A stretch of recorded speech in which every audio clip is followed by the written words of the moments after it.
org. Tess of the Urbervilles by Thomas Hardy. Read by Adrian Pretzelis. Chapter 30. In the diminishing daylight they went along the level roadway through the meads, which stretched away into grey miles, and were backed into the extreme edge of distance by the swarthy and abrupt slopes of Egdon Heath. On its summit stood clumps and stretches of fir trees, whose notched tips appeared like battlemented towers, crowning black-fronted castles of enchantment. They were so absorbed in the sense of being close to each other that they did not begin talking for a long while, and the silence being broken only by the clucking of the milk in the tall cans behind them. The lane they followed was so solitary that the hazel-nuts had remained on the boughs till they slipped from their shells, and the blackberries hung in heavy clusters. Every now and then Angel would fling the lash of his whip round one of these, pluck it off, and give it to his companion. The dull sky soon began to tell its meaning by sending down herald drops of rain, and the stagnant air of the day changed into a fitful breeze which played about their faces. The quicksilvery glaze on the rivers and pools vanished. From broad mirrors of light they changed to lustreless sheets of lead, with a surface like a rasp. But that spectacle did not affect her preoccupation. Her countenance, a natural carnation slightly embrowned by the season, had deepened its tinge with the beating of the raindrops, and her hair, which the pressure of the cow's flanks had, as usual, caused to tumble down from its fastenings and stray beyond the curtain of her calico bonnet, was made clammy by the moisture, till it hardly was better than seaweed. "I ought not to have come, I suppose," she murmured, looking at the sky. "I'm sorry for the rain," said he, "but how glad I am to have you here." Remote Egdon disappeared by degrees behind the liquid gauze. The evening grew darker, and roads being crossed by gates, it was not safe to drive faster than at a walking pace. The air was rather chill.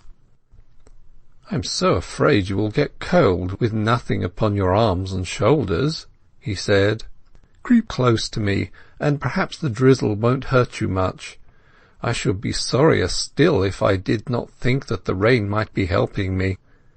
She imperceptibly crept closer, and he wrapped round them both a large piece of sailcloth, which was sometimes used to keep the sun off the milk cans. Tess held it from slipping off him as well as herself, Clare's hands being occupied. "Now we are all right again." "Oh no, we are not. It runs down into my neck a little, and it must still be more into yours. That's better. Your arms are like wet marble, Tess. Wipe them in the cloth. Now, if you want to stay quiet, you will not get another drop. Well, dear, about that question of mine, that long-standing question." The only reply that he could hear for a little while was the smack of the horses' hoofs on the moistening road, and the cluck of the milk in the cans behind them. "Do you remember what I said?" "I do," she replied. "Before we get home, mind." "I'll try." He said no more then.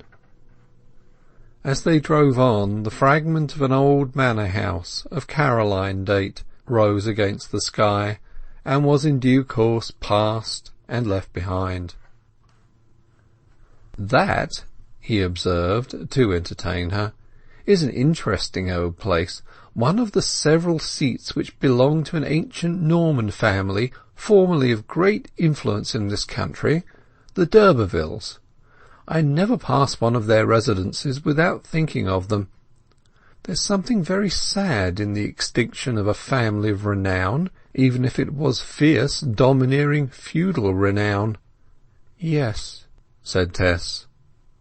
They crept along towards a point in the expanse of shade just at hand at which a feeble light was beginning to assert its presence, a spot where by day a fitful white streak of stream, at intervals beyond the dark green background, denoted intermittent moments of contact between their secluded world and modern life. Modern life stretched out its stream feeler to this point 3 or 4 times a day, touched their native existences, and quickly withdrew its feeler again, as if what it touched had been uncongenial.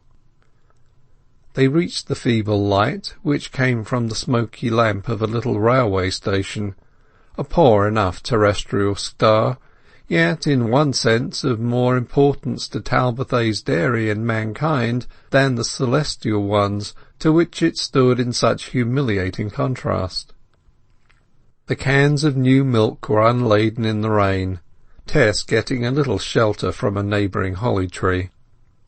Then there was the hissing of a train, which drew up almost silently upon the wet rails, and the milk was rapidly swung, can by can, into the truck.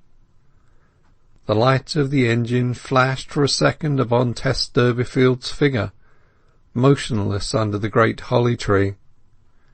No object could have looked more foreign to the gleaming cranks and wheels than this unsophisticated girl with the round bare arms, the rainy face and hair, the suspended attitude of a friendly leopard at pause, the print gown of no date or fashion, and the cotton bonnet drooping on her brow. She mounted again beside her lover, with a mute obedience characteristic of impassioned natures at times, and when they had wrapped themselves up over head and ears in the sailcloth again, they plunged back into the now thick night. Tess was so receptive that the few minutes of contact with the whirl of material progress lingered in her thought. "Londoners will drink it at their breakfast to-morrow, won't they?" she asked. "Strange people that we have never seen." "Yes, I suppose they will, though not as we send it, when its strength has been lowered, so that it might not get up into their heads."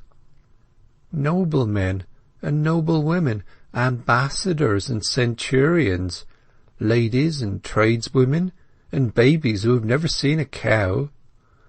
"Well, yes, perhaps, particularly centurions." "Who don't know anything of us, and where it comes from, or think how we two drove miles across the moor to-night in the rain, that it might reach them in time." "We did not drive entirely on account of these precious Londoners.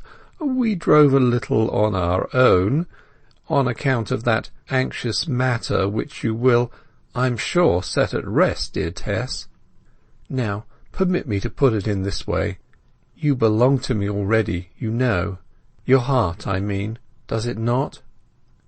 "You know as well as I. Oh, yes, yes."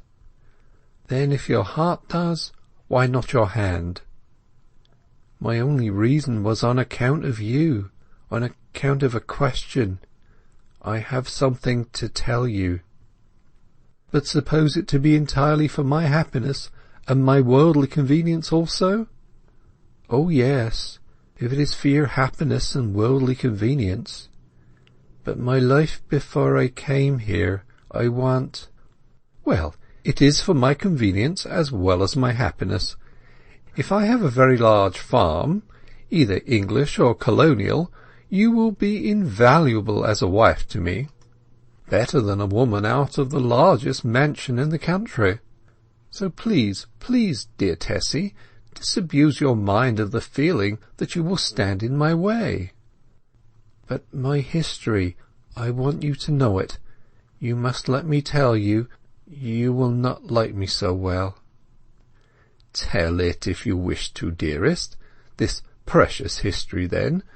Yes, I was born at so-and-so, Anno Domini." "I was born at Marlott," she said, catching at his words as a help, lightly as they were spoken, "and I grew up there." and I was in the 6th standard when I left school, and they said I had a great aptness and should make a good teacher, so it was settled that I should be one. But there was trouble in my family. Father was not very industrious, and he drank a little. Yes, yes, poor child, nothing new. He pressed her more closely to his side. And then there is something very unusual about it, about me. I was— Tess's breath quickened. Yes, dearest, never mind. I am not a Durbeyfield, but a d'Urberville, a descendant of the same family as those that occupied the old house we passed, and we are all gone to nothing. A d'Urberville, indeed. And is that all the trouble, dear Tess? Yes, she answered faintly. Well, why should I love you less after knowing this? I was told by the dairyman that you hated old families. Well, it is true in one sense. I do hate the aristocratic principle of blood before everything, and do think that as reasoners the only pedigrees we ought to respect are those spiritual ones of the wise and virtuous, without regard to corporeal paternity. But I am extremely interested in this news. You can have no idea how interested I am.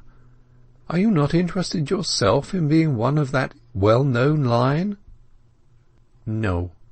I've thought it sad, especially since coming here and knowing that many of the hills and fields I see once belonged to my father's people.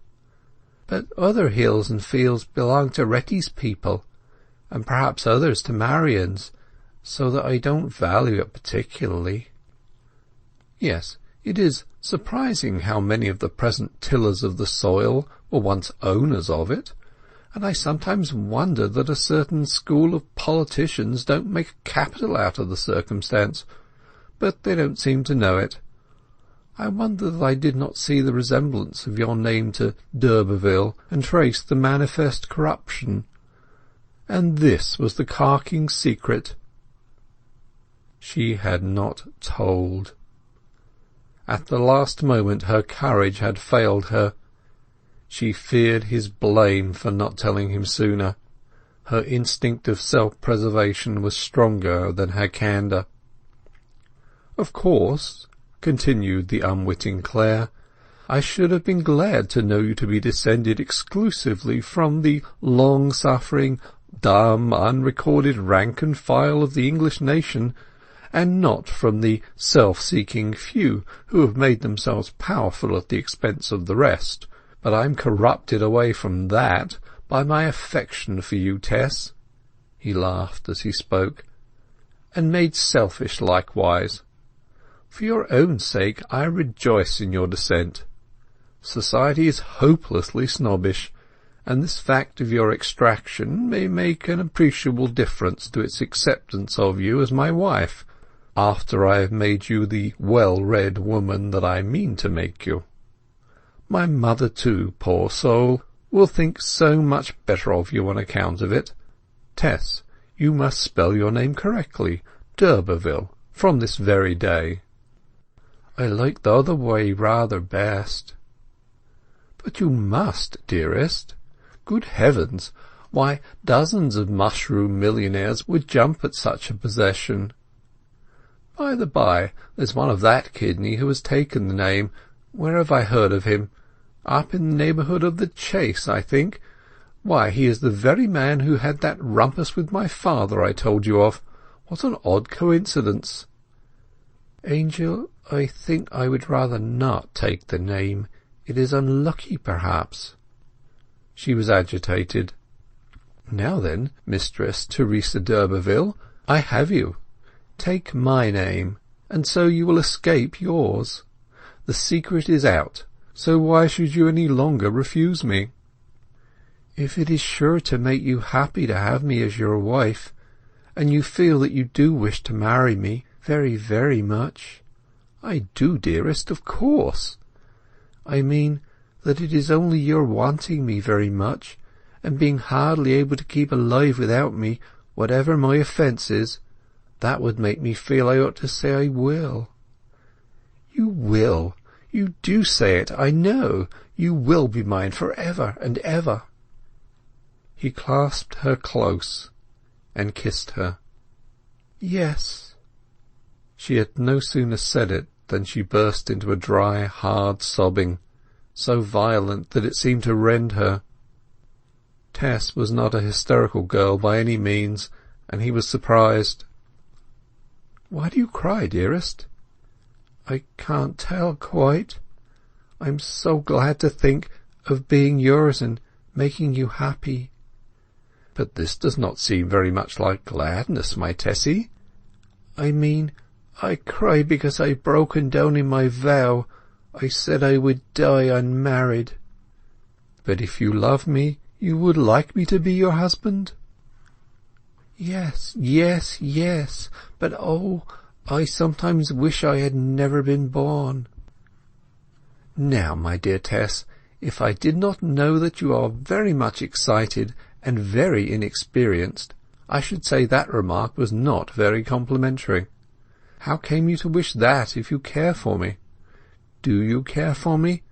I wish you would prove it in some way." "How can I prove it more than I have done?" she cried in a distraction of tenderness. "Will this prove it more?" She clasped his neck, and for the first time Clare learned what an impassioned woman's kisses were like upon the lips of one whom she loved with all her heart and soul, as Tess loved him. "There, now do you believe?" she asked, flushed and wiping her eyes. "Yes, I never really doubted. Never, never." So they drove on through the gloom, forming one bundle inside the sailcloth, the horse going as he would, and the rain driving against them. She had consented. She might as well have agreed at first. The appetite for joy which pervades all creation, that tremendous force which sways humanity to its purpose, as the tide sways the helpless weed, was not to be controlled by vague lucubrations over the social rubric. "I must write to my mother," she said. "You don't mind my doing that?" "Of course not, dear child. You are a child to me, Tess, not to know how very proper it is to write to your mother at such a time, and how wrong it would be in me to object. Where does she live?" "In the same place, Marlott, on the further side of Blackmore Vale." "Ah, then I have seen you before this summer." "Yes, at that dance on the green, but you would not dance with me. Oh, I hope that is not of ill omen for us now." End of chapter 30.